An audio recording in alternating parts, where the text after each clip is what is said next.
Hospital Port as Pride and Dignity. Stop the New World Order. Welcome to Hapanwo TV and welcome to this UFO Disclosure 2022.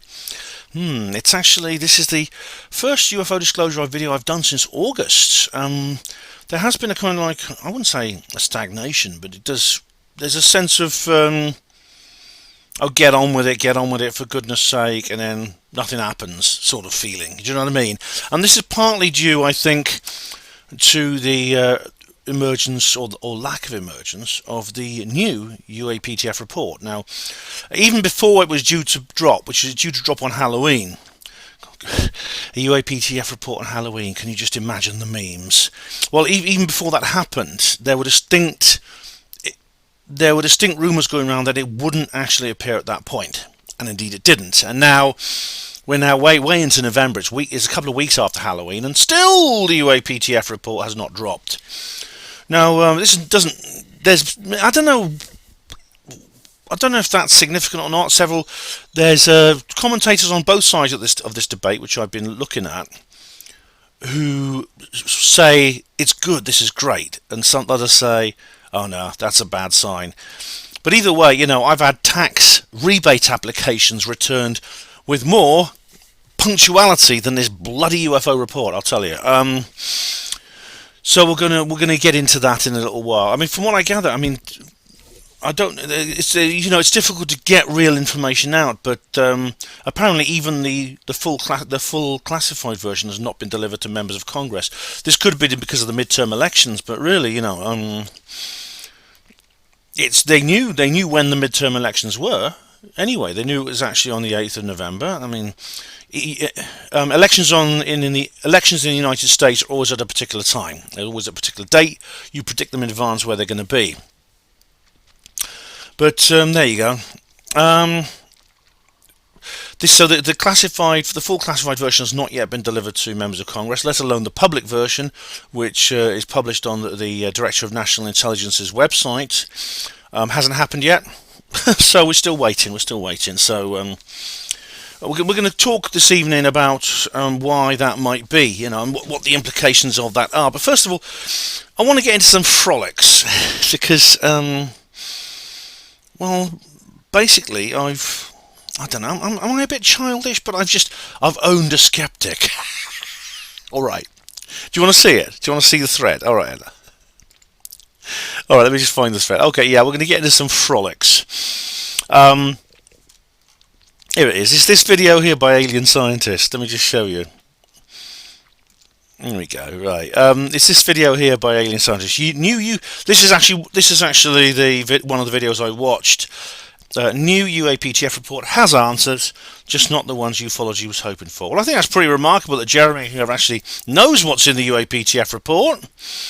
A nice little crop circle mandala he's got on his wall there. I think that's actually quite. I don't know what the word is. Prodigious of him.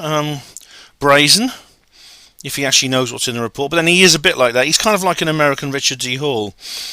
He says here, actually, UAPs are real, yes, but why not aliens? He actually said a little while ago in one of his other videos. I'll come onto the thread in a minute. I just want to talk about this. He actually said in one of his other videos, he actually repeats this several times. He said, "No, there are no aliens. There are UFOs, yes, but they're not aliens. It's all our stuff," but meaning the secret space program stuff. It's all our secret technology. No aliens. No aliens. I mean, and he says something very interesting. He says, I don't think it was in this video. I think it was in another one. Then he said something very interesting. He says, "I know that's a bit depressing, and I know that's a bit boring, but that's the way things are." And I actually think that people like Jeremy, and indeed Richard D. Hall, he's got an alien on his chest. You see that there? I was just saying a sec. People like him. Excuse me. People like him and like Richard D. Hall. I think they kind of. There's something. I actually brought this up in my latest SUFON lecture back in February about the skeptics. Because I replaced the MBA section with the "There Are No Aliens" section, because I think there's something similar. And indeed, I'll bring this up in my little discussion in a minute. But there's something similar I think, between this idea. Oh, you can the MBA. Materialist Bravery Award. There's no afterlife. I'm brave enough to face it. The rest of you aren't. I'm superior.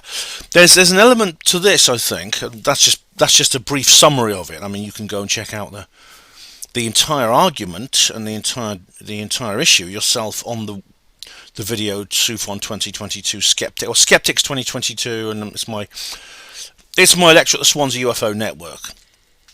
But there's something similar I've noticed in the ufological community. There are a number of people who really latch on to the UFO community, who don't believe in aliens, and I honestly think they do it because they not believing in aliens and being surrounded by people who do makes them feel superior. It's like, we're all alone in this universe, there are no aliens, I can face up to it, man, and you can't, and so I'm going to surround myself with you so I can lord it over you, man, look down my nose at you. It's similar to the NBA issue, isn't it? Remarkably similar to the NBA, which is why I included it in my latest Skeptic live lecture, and I must say, I detected certainly in Jeremy, and also in the person I'm about to be debating with, or the person I wiped the floor with. I whopped. Oh goodness me! You see, I get into this sort of thing too. I'm just finding another quick lecture, a quick issue here. A video has just been released. An old video has just come back on YouTube. If it's still there, yes, it is. I'll be showing you another video in a minute. Okay. Yeah, it's come back. How about that? Oh, hang on, that's the old version. Oh, the old version never went away. The one I saw must have disappeared. That's strange, isn't it? I wonder if it's in my history. It's basically called A Very British UFO Hoax. It's actually it was narrated by Nick Frost, the guy, the actor who does all kinds of things. Let's see if it's in my history, because I want to show you that, because I made this point in the. Let's just see. Oh, it is. All right, the new version and the old version are both. The new version and the old version are both here. Here we go. Let me just show you. Okay, this is a bit of background actually to the debate. Nick Frost's A Very British UFO Hoax, the full documentary North 1. It's actually slightly better quality than the other, so I downloaded this one. And I said here, this is my comment here. Really, in a way, this hoax backfired. I'll explain. Give you a bit of background. Okay, give you a bit of background. I'm jumping all over the place here. What happened was, a few years ago, this was actually in 2003, and this was a documentary for a channel called North 1, a company which was commissioned to Channel 4, and they built, a team of engineers got together and they built a fake UFO. They built an aircraft, an unmanned aircraft, a drone, which looks like a UFO. And it ended up looking like a classic source. It was basically a small rigid airship, basically, it had an internal structure, and it had a covering of very shiny metal, and it had little propellers on it, with little electric powered propellers on the side of it to drive it along, and it was filled with helium to make it buoyant.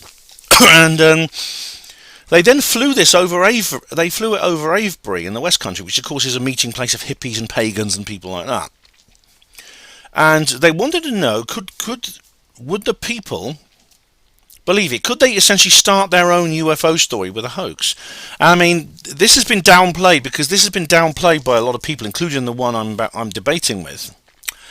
There's absolutely no doubt. There's absolutely no doubt in my mind that they wanted to do a full UFO hoax, and it didn't work. I mean, in fact, I say here, in this comment underneath here, really, in a way, this hoax backfired. Yes, as it happens, many of the people did indeed report a UFO, but they reported pretty much what they saw. There were none of the embellishments and exaggerations that I suspect the hoaxers were banking on. It showed that even the so-called most gullible members of society have turned out to be much better witnesses than have previously thought. Do you know what I'm going to do? I'm going to copy that to the other version of... I'm going to copy that comment to the other version of this online. Go back to my history, because I want that to... Yeah, I'd like that to... this old version, I thought it's been deleted, this old version. I really couldn't find it, but... Oh! Guess what? I've already done it 2 years ago. When skeptics love this. But in a way, the plan backfired. Because the witnesses reported pretty much what they saw. There were none of the... Okay, basically, it's the same thing. I didn't copy it. I literally see 2 years ago. It says 2 years ago. Someone replied to me. Well, one reply. Oh, it's invisible. All right, okay. All right, guys. Okay, so on to the debate. This is kind of I don't know. This is kind of off topic. It's kind of off topic, but I just wanted to share this with you. As part I suppose it's UFO Disclosure version. So it is a sort of vaguely UFO Disclosure themed thing, and I wanted to share this with somebody. Here we go. And here is the 1552. All right, this is just a reference to something that Jeremy says in the video. Right, this is when he actually mentions the Great British UFO hoax. And I say here, that is when a TV production company employed a team of special effects engineers to build, design and build a drone that looked like a flying saucer. They then flew this over Avebury, thinking it was a real flying saucer. That a real flying saucer was in the sky above them. Yes, as it happened, many people at Avebury did indeed report a UFO. But in a way, the plan backfired because they reported pretty much what they saw. There were none of the embellishments and exaggerations that I think the hoaxers were banking on. It showed that even the so-called most gullible members of society have turned out to be much better witnesses than previously thought. This is it here. Let me just show you the UFO. Here it is. Oops. Ads. Here it is. It's basically that's them testing the... Here, see, this is them designing it. Deep. Have you considered the idea that we can... Well above. See, this is the engineers This is the engineers designing it. There we go. And I'll just go through here. This is the team of hoaxers, and there it is. Short circuit, and the Saucer Squad's patience was beginning to wane. No wonder we don't get many. Do you recognise his voice, Nick Frost, the actor? He does a lot of comedy. He does a lot of comedy programs. He did this thing called. He did this very good about a paranormal investigation. He was a paranormal investigator. I can't remember what that was called, but I thought that was very good. The series he did. He was in that thing Paul, which was a comedy about UFOs and aliens. Aliens landing here with all the fussing and farting about with the CIA. Yeah. Float away, whilst the... Yeah, just move. There it is. So you put the tail up, and the whole thing is going up. So you're in What seems to pilot happen induced here is, oscillation. when I'm holding the front, it seems as it gets faster. They had to do this in Have you ever complete seen- secrecy. They couldn't tell anyone what they were doing. And then eventually, they fly it. Should be alright. Taking off on the top. Anything. Pilot 2 to JP, we've just...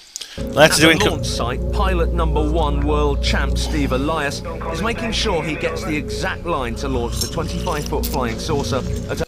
And there she goes. We have liftoff, boys, we have liftoff. Oh, of course, they got to play... Hold on.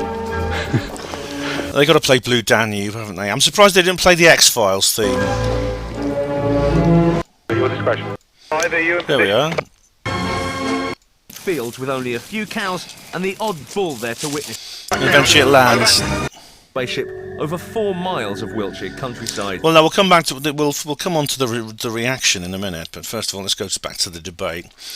And then somebody replies here. Mr. Reckless Ryan says the residents of no, right, here we go. Oh, hang on. Oh, he's oh right, he put in a comment which I can't see now. I think what he did was he said, alright, Morristown. He said, something similar was done at Morristown, and they all fell for it. And I said here, the residents of Avebury will be very proud to know they are more rational than those of Morristown. I don't know why he deleted the comments. And he says here, I took another gander at the people of Avebury, and some did in fact claim that the... I'll do his voice. I don't know how his voice goes. Some did in fact claim that the object was 100 feet across. It had stealth cloaking technology, and that there were multiple craft. We are all the same. We're only human after all.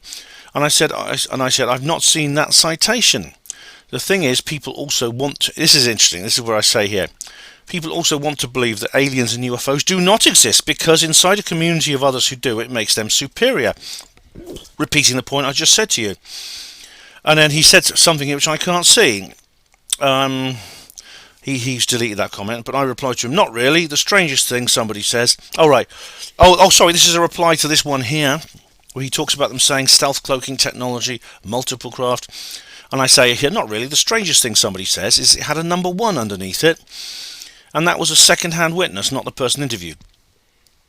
Mr. Reckless Ryan says here, witnesses claim there were multiple craft.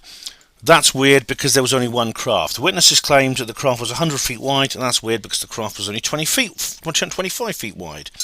One witness claimed the craft had some sort of stealth camouflage. That's also weird because it's a bloody balloon. All these statements were weirder than seeing a 1 on the bottom. These are all first-hand witnesses interviewed on camera. If you want the timestamps, I can provide them. And I say here, no need. I've been watching the programme and I disagree. Judging the size of an aircraft of any kind when it's right above is difficult. Sometimes a large airliner can look like a toy. And it does.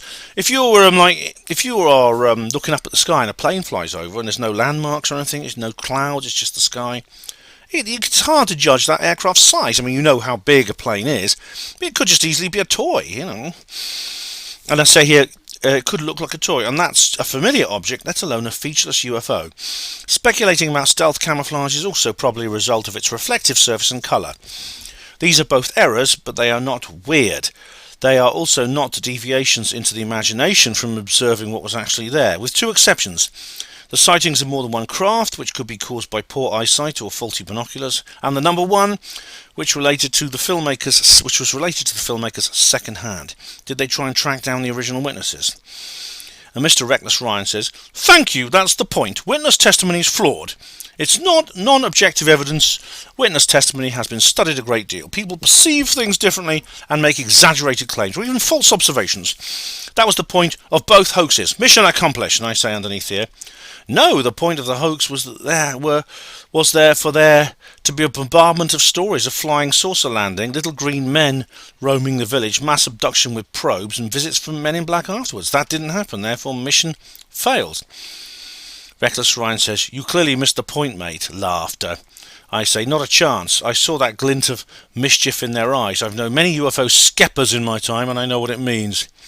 Mr. Reckless Ryan, what you mean is you've known many alien spaceship skeptics, don't you? UFO UAPs exist, it's just there's no objective evidence that it's aliens. Laughter. Just a bunch of nutters who make claims, you know, like have been abducted by alien spaceships. And I say underneath here, I say, what's this? I say, yes, that's what I mean. People who disagree that some UFOs literally are just unidentified flying objects are artifacts of a non-human intelligence. UFO skeptics, quote-unquote, is just a term I use for convenience, even if it is inaccurate. Mr. Reckless Ryan. Again, it's about evidence, not about beliefs. Sounds like Chris French, doesn't it? Opinions, disagreements. There is no objective evidence that aliens are visiting, or have ever visited Earth. Your default position should naturally be skepticism until presented with evidence. And he says here, UFOs does not mean alien spaceships. One man's convenience is another man's ignorance, I guess.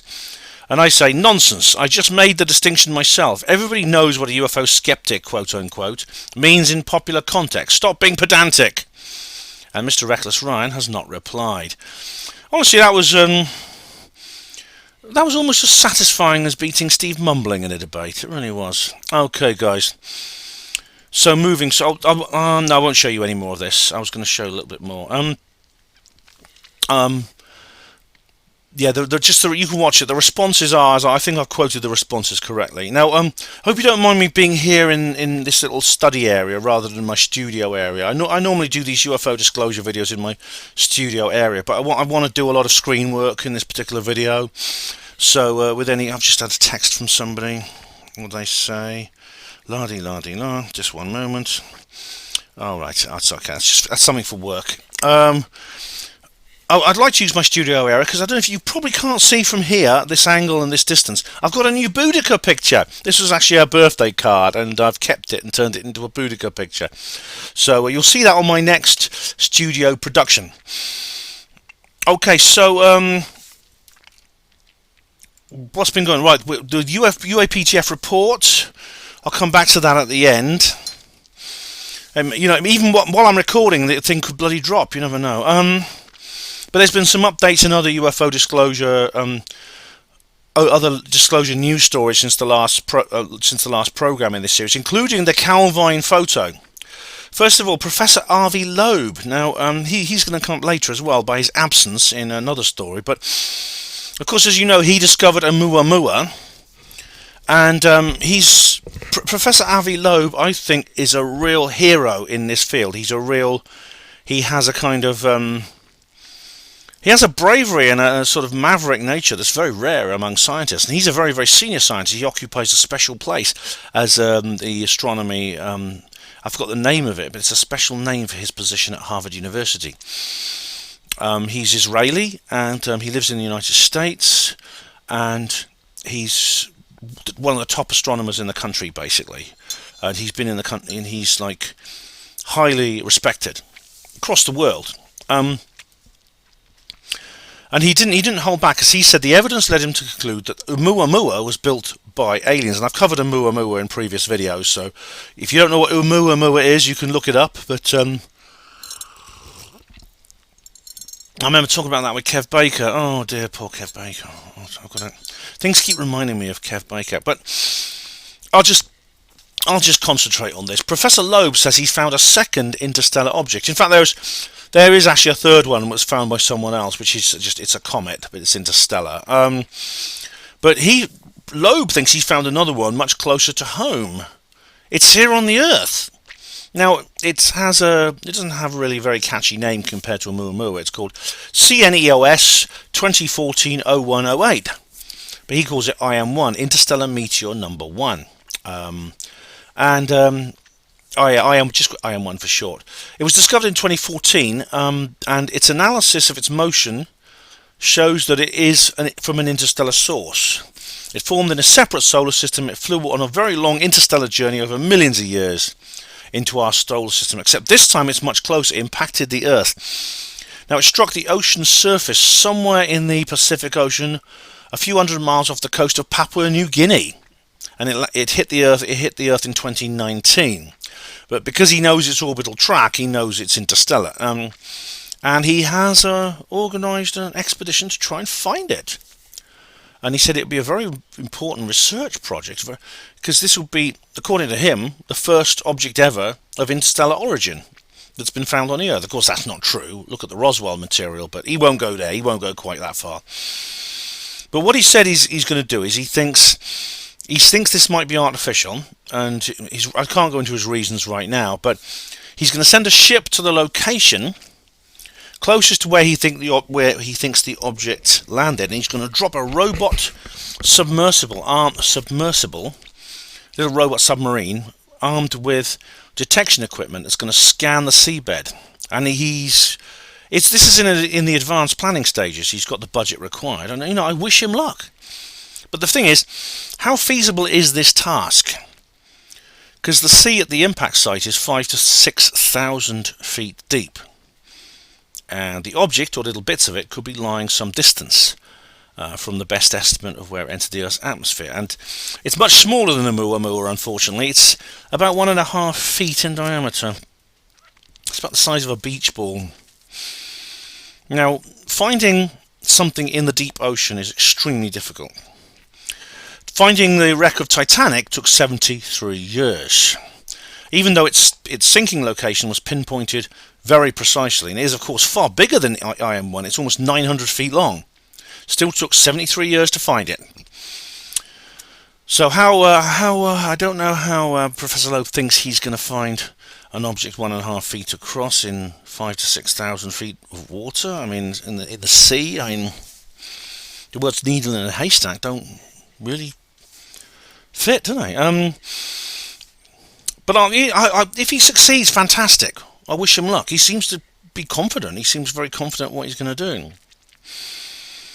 Anyway, at the same time, there's been a mission proposed to go and visit Oumuamua, and it's kind of a bit late for that, I think. But and this is almost as difficult as finding the sunken meteorite, because Oumuamua is a long way away now.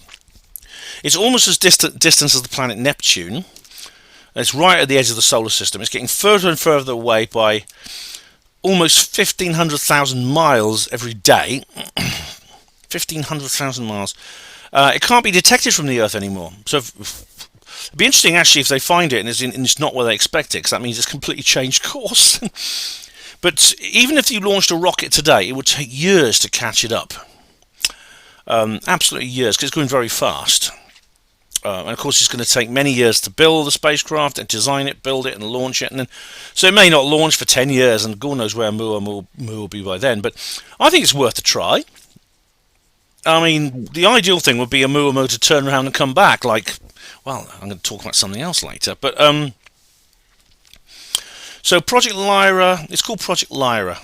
Now, if it reaches Oumuamua, it's going to take a long time to get there. It's a bit sobering to think, actually, but I suppose this is... Most people in my sort of age group are faced with this sort of thing. The time scale of the operation, it's very its estimates it would arrive at Oumuamua. I think it said, what did it say? Oh, I'll just find the details here. I'll just get the actual link up because I haven't actually opened the link. But I mean, it would be interesting. It says it would find Oumuamua. Yeah, NASA has found a way to send a mission to the alien Oumuamua. And it is alien, yeah. Read more. Bloody blah. There we go. Oh, bloody ads. Oh, is that it? Oh. I'm just going to Google it. Hang on. Here we go. Project Lyra. Here we are. A feasibility study for a mission to interstellar objects like Oumuamua and 2 Borisov. That's the other interstellar object. It says comet from interstellar space. It could catch up to Oumuamua in 26 years for further close-up studies. All right. How old will I be in 26 years? I'm not going to tell you exactly, but I will be pretty elderly by then if I'm still alive. It's sobering to think that. You know, it's possible I won't live long enough to see the results of this operation. And that's assuming it's not delayed, because space missions very rarely stick to their schedules. Look how long it's taken them to get Artemis 1 off the ground, the subject of the last video. So it could be that I won't actually live to see this, which will be... Well, that's life, isn't it? That's life. I'm not old. I'm not dead yet. I'm not even old yet. But I'm looking into the future. I suppose when I was younger, the future feels infinite. But anyway, but I tell you what, I'll make you guys a promise. If I'm still around, all right, and if I'm still alive and not completely Joe Biden, when Project Lyra reaches Oumuamua, I'll be here in front of the camera. And I'll be saying, oh, hospital porters, pride and dignity. Stop the new world order. All my dentures are falling out. Oh, welcome to Panwell TV. And yes, we're going to... the Project Lyra is about to reach Oumuamua. I promise I will do that. I swear. All right, this is fun. This is going to be... You'll like this. This is going to be fun. All right, and where is it? This will make you laugh.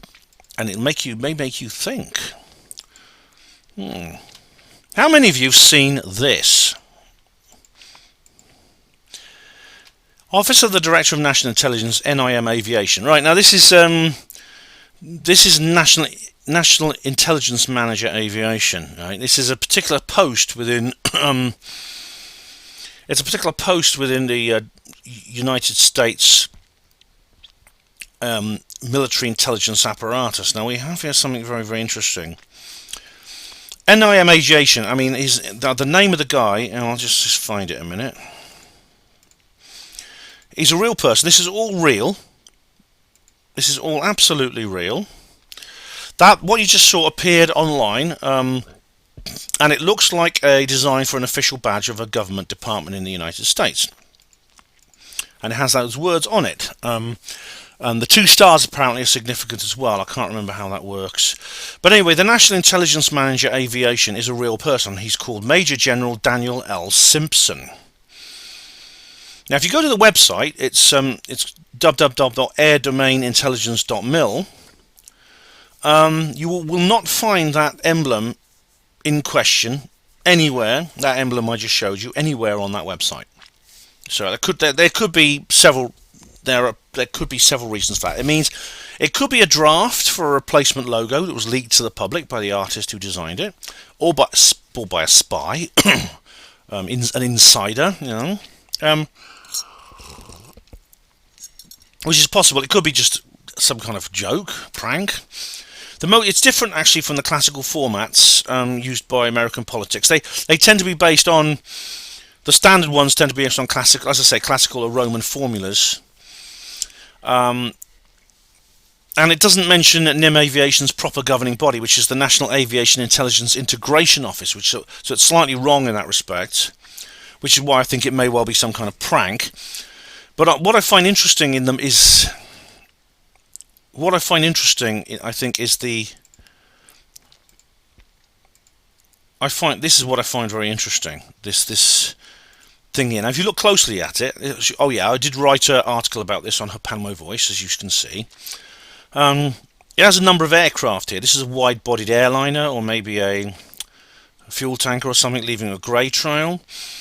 Then ahead of it you have like a standard fighter jet there, leaving a red trail. Then you have up here, this is a futuristic looking craft, a kind of delta-winged, can you see that alright? Yeah, you can. A delta-winged sort of craft leaving this blue trail. It's sort of like for some reason it turns to the right slightly, including this. There's sort of like there's dynamism in this. There's motion. The reason it turns slightly to the right could be because it wouldn't fit in so well in the logo. And you have this here. This looks like a high-altitude drone, leaving a grey trail. And the whole thing is over this. It's obviously a globe sector of the Americas. There's North America here. There's Mexico and Central America and South America there. But what's this? What, ladies and gentlemen, and I'll repeat that, what is this? Let's have a closer look at it. Okay, so I just saved the image. I've got a copy of it somewhere, but I just can't be bothered to get it out right now. Okay, I'm just want to take a bit of a closer look at that particular image. I'll open this with paint. Is it best to use paint? Yeah, it's easiest to use paint actually to open it, because it's just the zooming function is just so much easier. Because, oops, no. Here we go. This is what it looks like. Now, what do you know about that? That there. What is that? It's a flying saucer, isn't it? It's a flying saucer. It's a fucking flying saucer. What the hell? And I'll repeat that. What the hell is that doing on a logo there? See, there it is. That's the way it fits. Oh. So that's a good question, isn't it? And I mean, I suppose it depends if it's a real logo, of course. If it is a real logo, I mean, someone did say it was actually on that website for a while, and then it was removed. It was actually Alien Scientist who brought this up. Now I know I give him a hard time because he gets a lot of things wrong, but he got that right. He got that dead right. If it is a real logo, right, and it does turn up being used, I mean, if it is, then I suppose it'll be used at some point for NIM Aviation. It's giving out a very provocative message. Why and why now? This is the questions I asked about the Calvine photo, which is going to come up again later in the video. Why and why now? Because now the NIM Aviation's job is to, this is Major General Simpson, to quote the mission statement, lead intelligence community efforts to identify, analyze and integrate intelligence of threats and vulnerabilities in the air domain. Now, if we were being visited from another world by flying craft made by aliens from another planet or another world, it would be NIM Aviation whom we would expect to lead the project to deal with it. In fact, NIM Aviation, his name appears in the previous UAPTF report last year, if you remember my video about that. Well, no, it's actually in March, wasn't it? Yeah. That was the big declassification, if you remember. If this is some kind of joke, then it's a very well concocted one. I mean, the artist has talent. Maybe he ought to apply for a job as the Pentagon's graphic designer. Well, I'm going to give out an appeal for information. I've done this on Hapanmo Radio and Hapanmo Voice as well. Now, I know very well Roswell is not the only Roswell. In fact, it was not even the first one. Now, it's alien scientist again. Bloody heck. He came out with this. Where is it? He came out with a video about crash retrievals. Let me just. Where is it? Here we go. UFOevidence.com. Here we go. He was talking about crash retrievals around the world, and he came out with a list of them. And being a good boy, he always puts his citations in his description box. And the citation was this one here, which I'm going to show you. Here we go. I'll show you this one. This is UFO evidence. This is quite an old page, actually. UFO crash list. The following is a preliminary list of UFO crashes throughout the world. Currently, little known about most of these crashes. However, we're making an effort to post any information that we come across from news groups or eyewitness reports. Most physical evidence of these crashes has been confiscated by the government. However, not all evidence is in their possession. In the past, the government's central archive of UFO records was at Wright-Patterson Air Force Base, Dayton, Ohio. That's right. It's been reported that most of the alien bodies have been sent to Great Britain for storage and examination. Really? Reported by whom? Anyway, it gives a list of them here. And it goes back before Roswell, Spitsbergen, Norway. There's a couple we were familiar with. Roswell, New Mexico, I've heard of. Aztec, New Mexico, these are famous ones. 12 bodies at Aztec, yeah, 4 bodies at Roswell. Then 1949 Roswell, New Mexico, 1 ET living. This is a second Roswell incident in 1949. And then again, 1952. This is more than 10 years later. Spitsbergen, Norway, 2 bodies. Not unknown bodies at the first one in 1939. Then we have Nevada, Ely, Nevada, 1952. Albuquerque, New Mexico, 1950. Southwest Arizona, no bodies, 1953. Same year, Kingman, Arizona, one. That's a famous one. We know that one. 53, Laredo, Texas. I've heard that one as well. Johannesburg, South Africa. Now there were 2. There was another one in South Africa even later. Now, this is interesting. Here, look. 4 bodies. 5th of May, 1955. Brighton, England. 4 bodies. There's no others. There were no others actually in. There were no others. That one, Afghanistan, that was mentioned by Ross Coulthart in his book. There were no others mentioned by in Britain, apart from that one. It doesn't mention the Nottinghamshire case. Doesn't mention the Nottinghamshire case, which of course I'm very familiar with, thanks to researchers like Nigel Crowley, like Daniel Bostock, like Christian Lander. I'm familiar with that particular case very much.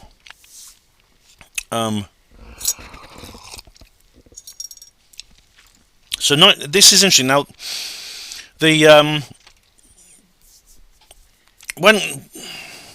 course, UFO crash retrievals, and why should they be confined to the United States? Of course, they're not. But what seems to happen, this actually refers to Virginia, which I just recently discussed, and will be again. There's going to be a live stream about the Moment of Contact watch party. When they happen, governments tend to respond in the same way in every nation that we know of. In fact, I don't think there are any exceptions, because if there were an exception, we would know about it, wouldn't we? It's as if they're all obeying a global policy, and the US seems to be at the centre of it. Now, I had no idea there was any alleged incident in Brighton. Now, I know weird things happen in Brighton. I've been to Brighton, as you know, if you're a regular viewer. It's no stranger to the weird and wonderful. Do you remember when I went there? The video I made, Stargate Brighton, where I went hunting for an interdimensional portal. There's also a location just outside Brighton called Clapham Woods. You might have heard of that. Clapham Wood is where a lot of weird things occur, and it's actually quite a sinister place. The weird stuff tends to be a bit macabre. So you get like the human mute phenomenon, which Richard D. Holt has investigated. It's a murder hotspot, which it's notorious, which could be just a kind of euphemism within the police and judiciary for human mutes. You get a lot of disappearances for people disappearing. Also, horses and dogs have vanished there. Now, some researchers have been trying to have already looked into it. In fact, on the Above Top Secret forum, there was a thread from 10 years ago where people were trying to pinpoint this sort of event, and they mentioned May the 5th, 1955. Yeah, that's very precise. It's just 2 months before that Bexley Heath incident, which I've talked about. That was in July of that year. Now, the article I've just showed you actually cites an old American magazine, a quarterly called the New Atlantean Journal. This ran from 1973 to 1984. The issue in question is the summer of 1980, and I found a copy on eBay, which it's quite expensive. I won't buy it, but I've requested a PDF from the archive where it's stored. So hopefully when they get back to me, I want to get one for free if I can. But apparently, even that is second-hand. They got their information from a now defunct group called Marcen, M-A-R-C-E-N. And they had a journal, I can't remember what that stands for. They had a journal called Believe It. So if you have any information about that, let me know. If I get any serious information, I'll go to Brighton again and I will investigate personally. Right. The Calvine thing has come up again, believe it or not. Remember the Calvine incident? There was this... the famous photo. Where is it? Here we go. This was actually the subject of the previous... just to remind you, there it is. Of the previous UFO Disclosure video. This photo that was released after like 20 years. It just suddenly appears again. Along with that weird alien in a jar in Brazil. Yeah. Anyway, believe it or not, this is all. There's been another article now. Now I've given Dr. David Clarke a lot of stick over the years, but you know, I must admit I was very impressed with how he's handled this. In the way he really is very much the most important figure in this successful attempt to restore the Calvine UFO photograph to public attention. He's the guy who found the old MOD official. The press officer, and he's the guy who this guy kept a print of it, a large print of it, tucked in a book for 20 years. And since the initial news drop, he has actually continued his research. He managed to get an official response from the government. Believe it or not, he went to his MP, Louise Haigh, she's actually Shadow Secretary of State for Transport, and she contacted the MOD. And received a reply from Nick Pope. No, he didn't. No, not from Nick Pope. He's not there anymore. From someone called James Heapy, who is the Armed Forces and Veterans Minister. And James Heapy said, the only information about... I'll do a voice, hang on. The only information about this incident are the documents already available in the National Archives. This is because of its historic nature. Now that means he's basically saying they threw out all the files because they were getting too old. I don't know if you really believe that. Now, it's actually one of his predecessors at the MOD was Nicholas Soames, who's an interesting character. He's actually the grandson of Winston Churchill. Nicholas Soames, he claimed he said that the incident was of no defence significance. We've heard that before, haven't we? It's of no defence significance. So that's a bit weird. I mean, you have an unknown aircraft operating in British airspace, and it's of no defence significance. Alright, I'm not, I'm not Sir Peter Horsley, but I would still say that sounds a bit odd to me. Now, Mr. Heapy did not confirm or deny whether there was an RAF scramble as a result of the incident in question. But then he does actually say to David Clarke, he gives this very contradictory statement. While we are aware that the existence, or otherwise, of a secret American Aurora aircraft was linked to this alleged event with a number of theories suggesting that it was this aircraft that was allegedly seen, this is not a matter for the MOD, rather it would be a matter for the US government. However, the UK government has given no authority for any such aircraft to fly over or land in the United Kingdom, and has no evidence to suggest that such an aircraft has. Now, that's interesting. He refers to the theory that the Calvine photo depicts this secret spy plane, the Aurora, this supposedly legendary spy plane. I think it's real. I mean, remember that the SR-71 Blackbird and the U-2 spy plane was originally top secret. The U-2 was only released when one crashed in the Soviet Union. But it's supposed to look RAF Machrihanish, which is in Argyll. It's actually near the Mull of Kintyre. But when he makes a sort of oblique reference to the theories, the existence or otherwise of this aircraft, and then he washes the hands of the whole thing. And he says, "Oh no, this is not a matter for the UK government. Go and talk to the Americans." Why? What do they rule us? No, they don't. But in the next sentence, he says something very odd. He says that such activity has not been authorised by the UK government, and then, which is odd, because why? Because according to what he said before then, they don't need permission. The Americans don't need permission. So which is it, Jimmy? Now,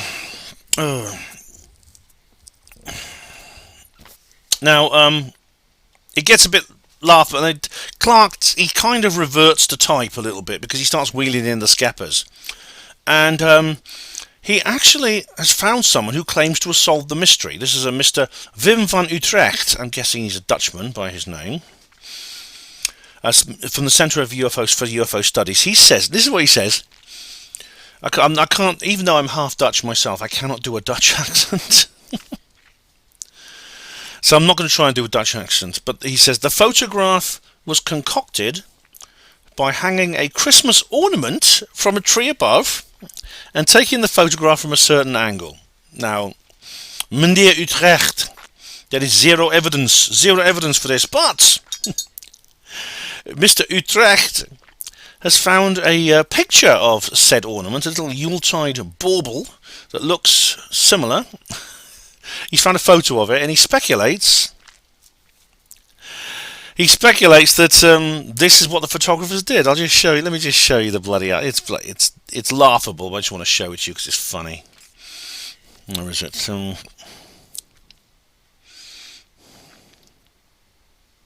Is this it? Yeah, actually, yes, it is. Here we go. Oh, it's on Twitter, right? Yeah, it's on Twitter. Let's have a look at Twitter. This is from Michael Fiddler. Centre for UFO Studies. Researcher Wim van Utrecht suspects that the 1990 Calvine UFO photograph might have been hoaxed with a Christmas tree star suspended on edge from a fishing line. But what's weird is that Clarke is saying essentially this is mystery solved. See, that's what there it is. There, that's the object. Where's the Calvine photo? But this is. Oh, he's found this Christmas ornament that looks like. It looks like it. This is what it actually is. You hold this star at a certain angle. I don't know how much you can see of this.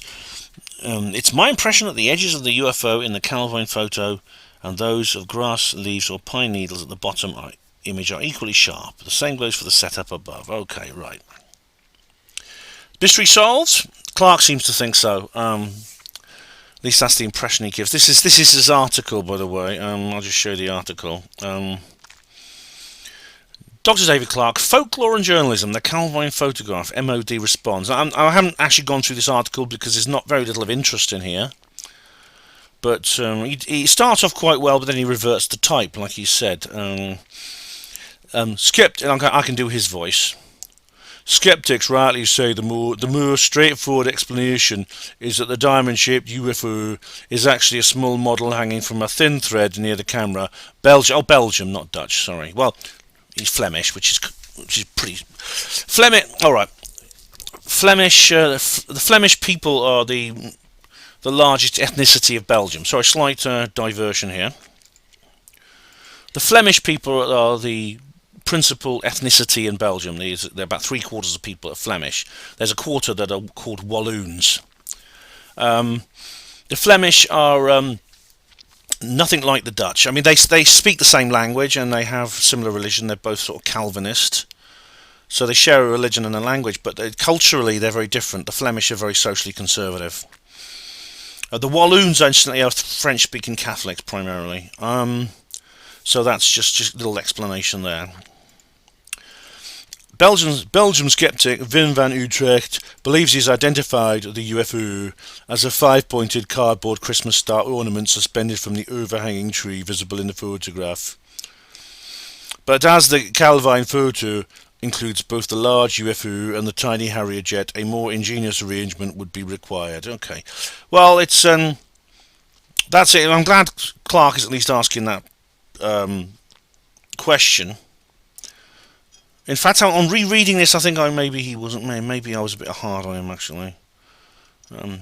Maybe he's still quite open-minded about this, you know. And he's been good before as Clark, so apologies there. But what we're looking at here, this is essentially what was I call this? I refer to this as the clown's day off fallacy. And I talk about this in detail in my Skeptic talk. It states that any explanation that does not involve aliens must be prioritized above all the others, regardless of how absurd and baseless it might be. It wins by default simply because it does not involve aliens through some principle that the skeptics never explain. And conversely, any explanation that does involve aliens must be handicapped or even ignored, regardless of whether it makes perfect sense and whether there is a huge amount of evidence for it. So I hope people who read what Utrecht said actually get that. Now, I've got to reveal something. Now, I'm not going to reveal some secret stuff, but I'll mention something. Something happened to me, something strange I wasn't going to talk about happened. In fact, I promised I wouldn't talk about it. I'm not going to give any details. I know, Ben, you're being fed. Ooh, Ben knows something we don't know. No. I'm not being like that. I promise.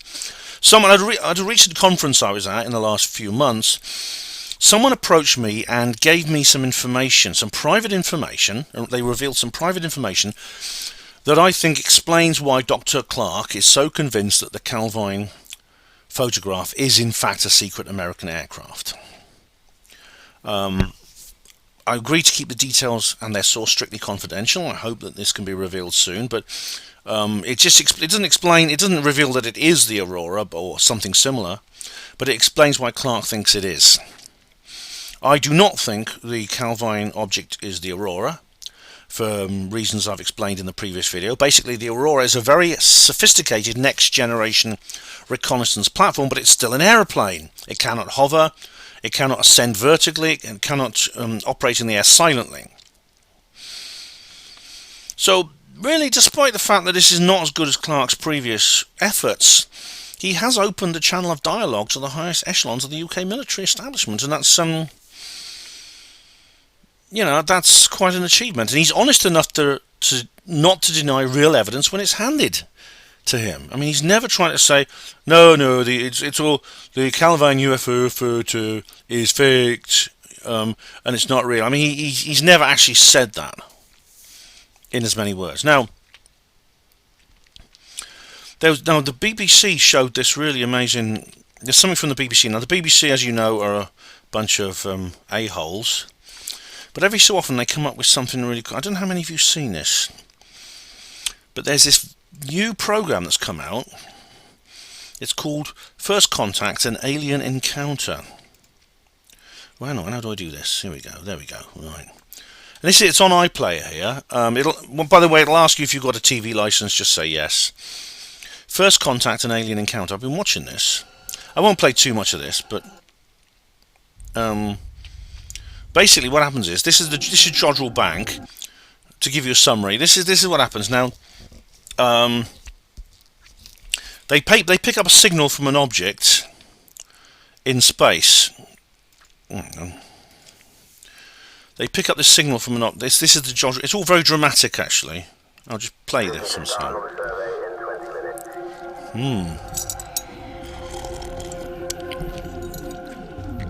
There it is. I don't think we can discount this being genuine. Ooh, wow. My goodness. It's exciting. This is actually pretty good. This is it's an hour and a half, almost an hour and a half long. It's a feature-length what it is, it's docu-fiction. It's actually very similar. It's similar to Ghostwatch. It's actually docu-fiction. Although, no, it's not. It's not complete docu-fiction. It's like you have these dramatized scenes mixed in with experts talking.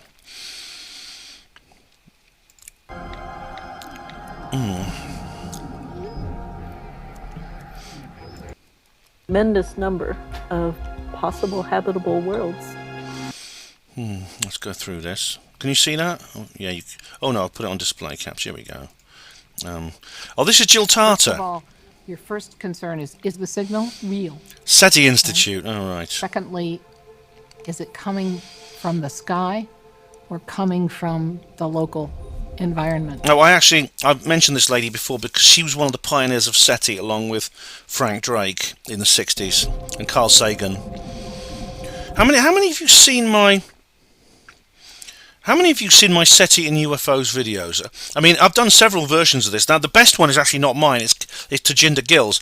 Tajinder Gill. It's actually on his channel called. It's actually Sarah Adams.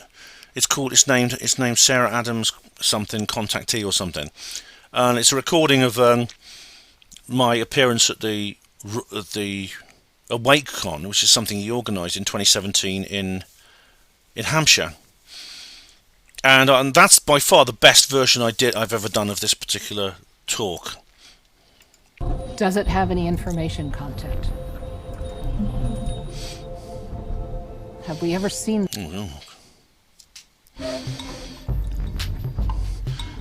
It's quite thrilling, isn't it?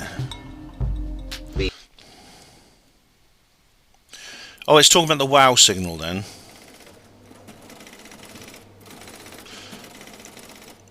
We were detecting... Oh, it's Seth Shostak. That's the problem with finding something only once. Big UFO skeptic, very hard of to course. Study something that you only see once. Okay. And this is people. There's people here. I'm just showing little bits of it. There's people on the street because now this news story is broken.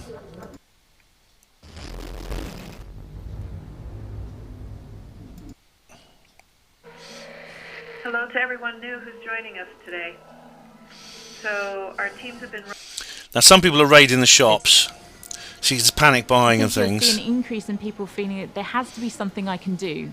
So what can I do to prepare? For a minute, I was thinking, oh shit, this shouldn't be today.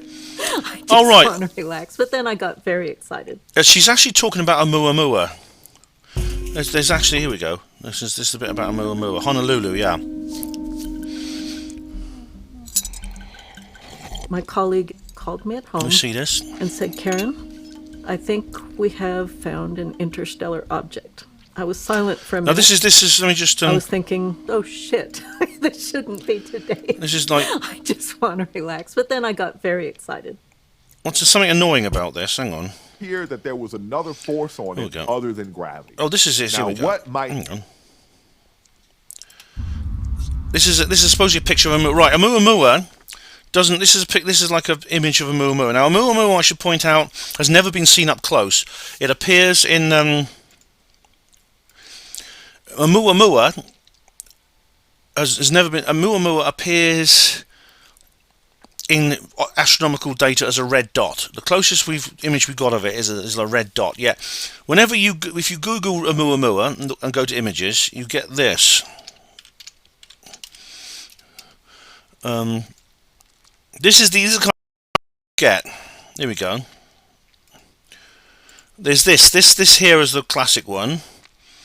It's known as the turd picture, rudely, for obvious reasons. Here's another version. Here's another version of the turd picture. Now, we don't know that Oumuamua looks... It's a long, thin object. We don't know that it looks like that. This is an artist's impression. It is not... Repeat, not... This is not a photograph of any kind. Yeah, this is what we always see. This is what's published in scientific journals. The assumption that it's... And you can see clearly, this image is of a natural object, so an irregular piece of rock of an unusual shape. Now, It came in going very fast, and there were two things that were different about it that made it quite puzzling. One was its shape, and it also moved in such a way that it appeared that there was another force on it other than gravity. Yeah, it's a spaceship. What might that have been? Comets do this all the time. Yeah, and the other force is the material being ejected from their surface. So, was it cometary in nature? Well, there was no evidence for a cometary tail. Yeah, especially when it gets all icy. It gets all icy later on. I mean, the actual non-gravitational maneuvers actually happened when comets eject material, which causes like maneuvers. They have motion, which is a very chaotic motion, which is not gravitational. It happens when they get close to the sun and they start outgassing. This is the ice within it starts to melt and then evaporate. The non-gravitational motion of Oumuamua actually began when it was beyond the orbit of Jupiter. By then it gets so cold that all that outgassing stops because it's frozen. It turns back to ice. If there's any water left in it, it turns back to ice until the next time the comet comes back to the near the sun. It's interesting because this is the BBC. Of course, they're doing their best not to show white males. You may have noticed. Oh, there are a few of them in there. Ugh, they have to put up with them, like Steph Shostak. He's a white male. He's a fucking white male. But they do try to avoid it being the BBC. What annoys me about... I suppose what annoys me about this whole... The way this is handled, I mean, in this particular documentary, it's like I say, it's not really docu-fiction like Ghostwatch. That was a mistake. I think it's more... It has these fictionalized images inserted in these scientists talking about the issue, which is that why don't they interview Avi Loeb? Why don't they get Avi Loeb onto the BBC? I was talking about Avi Loeb earlier. No one knows more about Oumuamua than him. Why are they not interviewing him? And the reason is because he's not on message. Because he has views which are unacceptable to the BBC. Alright, this is pretty good. There's actually some... I'll show you some of the fictional news sequences on here, because they're quite good. There's Japanese people, but there's also, like, there's a Japanese news program. Where's they... I'll try... Here we go. This is David Schuckman. Now, David Schuckman is the real BBC science correspondent. Scientific discoveries of all time... It's triggered a frenzy of... This makes it quite vivid, actually. David Schuckman is the real BBC science correspondent. Diplomatic activity. There have been discussions around the clock at the UN, and there's due to be an emergency special session. Blimey. The debate is likely to be heated as the world's governments grapple with how best to react to this unprecedented event. You can well imagine this thing happening, can't you? Let me just find another one. Here we go. Kind of control. There An he is. extraordinary thought, given that it's almost 200 miles long and travelling at speeds we've never seen. 200 miles across. That's the size of a... That is literally the size of a small planet, and it's going through the solar system. It's artificial. It appears the object actually in the story, the object, it gave off a signal as it was approaching the solar system, probably an automatic process triggered by the proximity to the sun, and it transited to the solar system, and it's very obvious it's an artificial structure. It's very obvious it's an artificial structure, yeah. These images raise so many questions. This apparently is what it looks like, yeah. So you see this as a national security issue? Absolutely. They're going to have to... It's all Mellon, it's all Chris Mellon. In fact, there's a tiny scene with there was a very small scene. Let me just go back to my notes. I don't know if I could find it. There's actually recordings of John Greenwald Jr. Very briefly. It's just his voice. You don't actually see him. It's just his voice. But of course, there's Chris Mellon. Now, this obviously is not Chris. This is not Chris Mellon. This is not Chris Mellon. You may have seen this interview. It's not him being brought in by the BBC. This is just him talking about UFOs. But they make it look like he's talking about this object within the story. That there is something there we need to be concerned about from a national security standpoint that we don't even understand. Oh, have a look at this. Let me show you. They have no idea what it is either. So because that's what it looks like. What is it? This is worth seeing. Do you see this as a national security issue? Absolutely. They're going to have to acknowledge that there is something there we need to be concerned about. Look at it. Oh, blimey. It's like a jumping jack. How you could build something that would do that. We don't even understand the science behind it. And this is a whole difference of kind, not degree. In the language of the U.S. Department of Defense, unidentified aerial phenomena. Unidentified aerial, yeah. We are not alone. And of course, some people panic, of course. Actually, you know, I actually think that the amount of panic that would happen if in a situation like this, or indeed if they had UFO disclosure, which would probably be, which of course is a far more extreme situation, as I say in my SETI talk, there'll be far less panic than a lot of people think. In fact, there'll be far less than I used to think. In fact, if I were writing Roswell Rising today, I'd probably write it slightly differently. I think there'd be a lot less panic than I thought. You know, I think most people would actually be, the majority of people would be pretty much indifferent. They would just shrug their shoulders. I mean, I think it's literally beyond the scope. I mean, it sounds demeaning, but unfortunately, you know, my assessment of human nature has changed over the last few years. I must admit, probably most people would probably not react at all. They would be, I think, quite indifferent to this scenario. They could be quite indifferent. They may look at it for a moment and then look away. A minority of people would go crazy, they'd panic, and you'd see scenes like you've just seen there. And another minority of people would respond like us. And indeed, this happens in the program, that they actually enjoy it. They think it's great. It's a moment of wonder and excitement. And I'd be one of them, I think. You see people, you know, stories of telescopes. Telescope sales go up, and people like here. You can see here. This is just like Could you see that? A guide. Here we are. A guide to spotting the object. Been cause for intense celebration. Yeah, intense. And represent one of the most significant moments in human history. That'd be me. Here we are. Guide to spotting our visitors. That's on an astronomy website there. Yeah, that'll be me. That'll definitely be me. Tonight, enthusiasts from all over the state are out in force with their telescopes, attempting to become part of history. The race is on to identify new features of this strange object. Amazing. It's, as you can see, it's a party atmosphere, but everybody is just enjoying the thrill.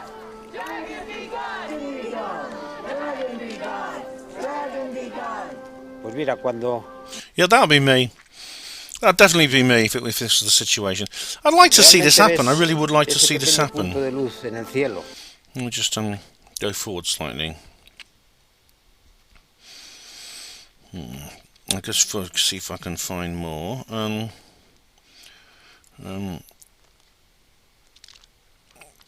there's also like a weather girl. Where is she? There we go. The weather.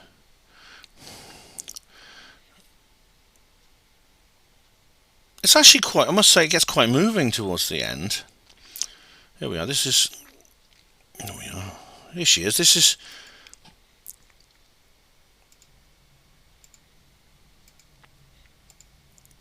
Hello, good evening. Well, straight away, let's Sean focus on Lloyd. that all-important cloud cover, tending to break up and translating into clear skies, which of course is great news if there are any amateur astronomers out there wanting one last glimpse of this cosmic visitor. Yeah, she's the real weather forecaster on the BBC.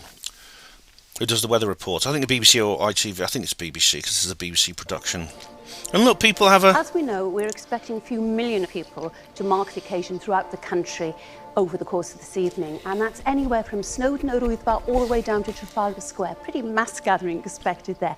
But a word of warning. Now, can you just... This is like... What happens is in the story, just before the object goes out of detection range, because it doesn't actually stop, it just goes straight through the solar system and heads back off out into space like a Muamua. People hold it like a candlelit vigil across the world in saying goodbye to this object and just celebrating this experience that the Earth and humanity have just had. It's actually quite moving, you know. I found it quite moving, I must admit. I did. I found that quite a moving experience. I think it's worth watching. It's called First Contact: An Alien Encounter, and it's on. And it is on. It's on BBC iPlayer. It'll probably find itself somewhere else. And they also found find the source. They trace the artifact, as they call it, back to where it came from. They find a stellar system, a stellar system where it actually originated from, where it passed through 100 or 200,000 years ago.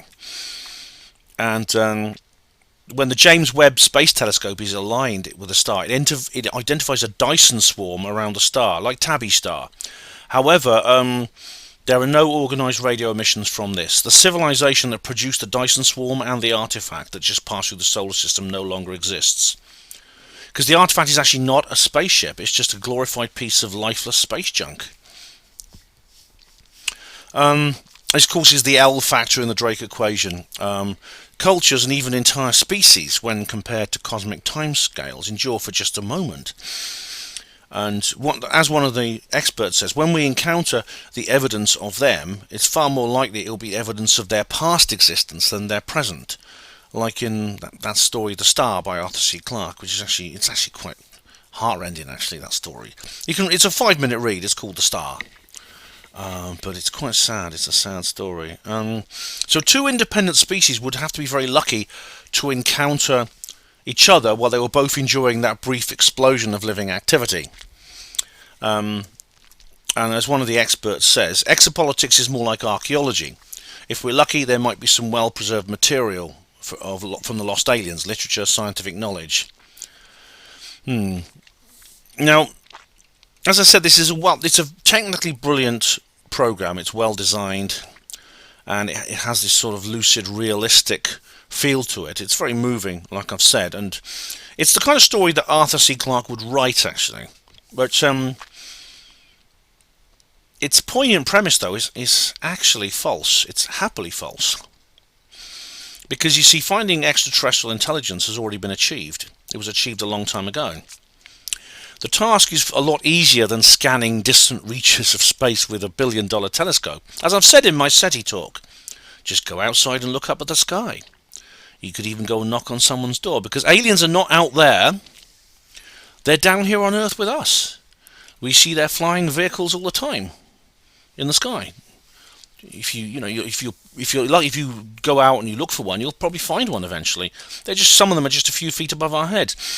And many of these beings, these aliens, they look very similar to ourselves. And they live among us. You may well have met one. And it's really odd, because this program briefly features the UAP issue, and you even hear the pilots' voices. You hear John Greenwald, and of course that interview with Chris Mellon, which of course is taken out of context in this particular program. They must have just borrowed it from a news story. But the thing is, the real evidence I'm talking about here is omitted from this entire story, and I don't think that's accidental. So that's a criticism I make of this BBC film, just like I do the SETI movement in general. But I do wonder why. You see, why now? Why is it just a coincidence that these lots of films and programs on this subject are coming out now? Because more and more studios, publishers, TV networks are releasing fictional accounts of extraterrestrial contact, and I don't believe that's a coincidence. I mean, writers are like all artistic people, are very good at picking up something morphic. That's what Jane Dorner calls it, the writing coach. Subconscious inklings of what's actually going on, sometimes invisibly behind the scenes. And sometimes, of course, it's also they're used to produce messages that are decided upon by higher authorities in the world of psychological warfare. So that's the question: is it what's actually going on here? Is there a reason why we keep seeing these things in the media right now? Because I don't think it's a coincidence either way. But of course, if you watch this program by the BBC, two things could happen. It could either have a positive knock-on effect on ufology, and people will get more interested in ufology, or they could be turned away from ufology. But it's worth seeing anyway. First contact alien encounter. Now, you know, I'm interested. Is it possible that while I was recording this, because I've been recording now for how long is this? It's an hour and 16 minutes. Is it possible that the UAPTF report is here? Has it actually appeared while I've been doing this? That would be a turn up for the books, wouldn't it? That would be a turn up for the books. UAP report. Let's have a look. 20 June 20. Oh, we are. Latest 3rd of November. Here we are. Reuters. There we go. Let's have a look. What's this then? Let's have a look. This is the most recent one I can see here. Oh, there's another one here. No. Okay. Yes, I accept it all. Latest US Defense Intelligence report on UFOs to be made public soon. 4th of November. Right, how long is soon? This is... What's that noise?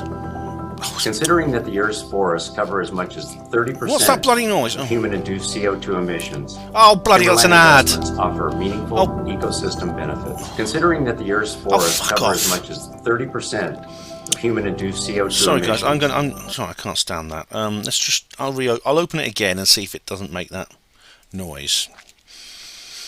Okay, Deputy Director Scott Bray, here we are. This is the guy, he was at the hearing. And this is the video he showed. A declassified version of the latest US Defense Intelligence report on UFOs, rebranded as unidentified aerial phenomena, is expected to be made public in the coming days. But UFO enthusiasts...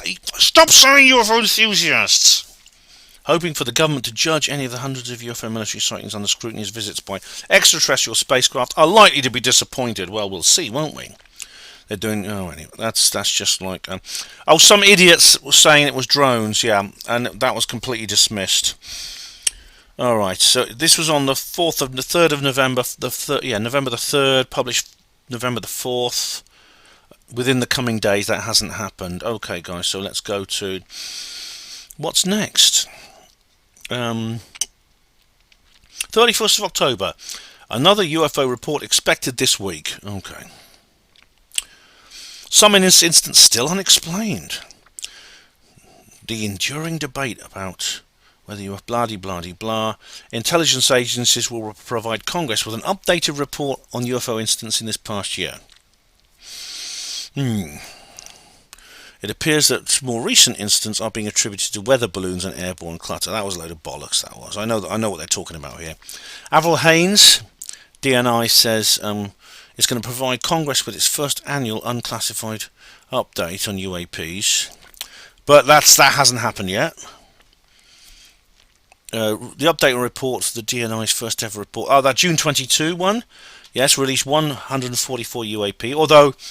Bill Nelson said it was more than that, didn't he? He let that slip because it's in the classified annex. But the classified annex for this new report has not been released. So what's the delay for?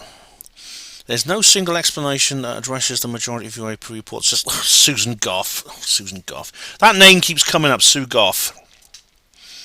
We are collecting as much data as we can, following the lead data where it leads, and we will share whatever findings whenever possible. We must not rush to conclusions in our analysis. Alright. In many cases, observed phenomena are classified as unidentified simply because they were not able to collect enough information to make positive attribution. We are working to mitigate these shortfalls for the future and ensure we have sufficient data for our analysis. Okay. I'll tell you what, let's have a look at the Black Vault, because yeah, this is the place to go, the Black Vault. If you want anything to do with UFOs and document drops and things like that, go to the blackvault.com. Here we go. What's the latest news?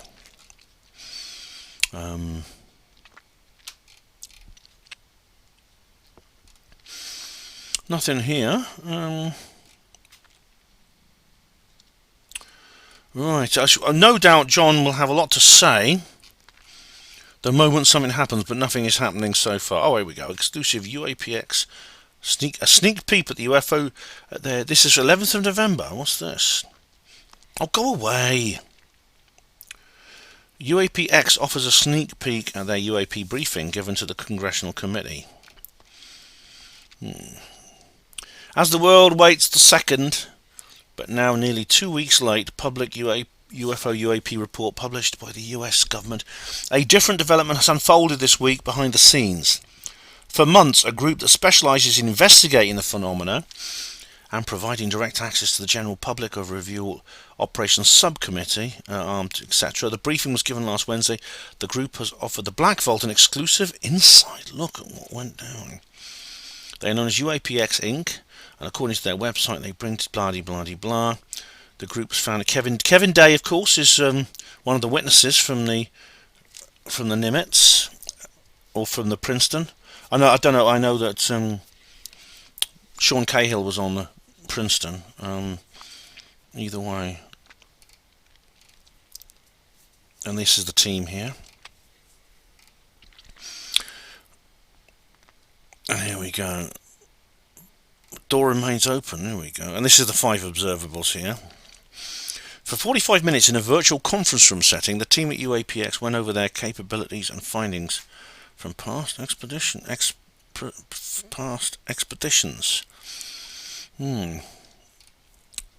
All right. Well, I think I'll have to read through that another time. This is not though the drop that we've been waiting for. This is not the actual UAPTF or whatever it's called. It's called Arrow now, AARO. It was called AIMSOG for a while, AOIMSG, AIMSOG. They keep changing the name. They keep rebranding it. It's called Arrow now, AARO. So it's this organisation has had many and a series of names. It was called of course the UAPTF. Before that it was ORSAP. That was its official name. But ATIP was like Elizondo's private project, which was aligned to it. And then it was AIMSOG. When they had that committee hearing, it was called AIMSOG. Now it's called Arrow. You'll probably get a new name soon. But it's confusing actually when they keep changing the name, which may be deliberate. So is this delay good news or bad news? Because everyone's speculating about what might come out. Is it possible that they're doing extra editing to make sure that something that was going to be published is now not going to be published?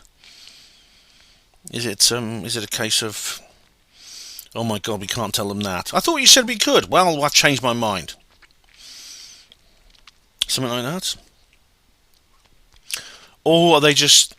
Is it actually going to be better? Is it, hang on a minute, we should publish this. We should publish it now. No, look, we need to put this extra information in. The people have a right to know. We can't put this in, don't you understand? This is like disclosure. This is decisive physical evidence and stuff like that. Yeah, but, we've got to put it in. I think we need to talk about this.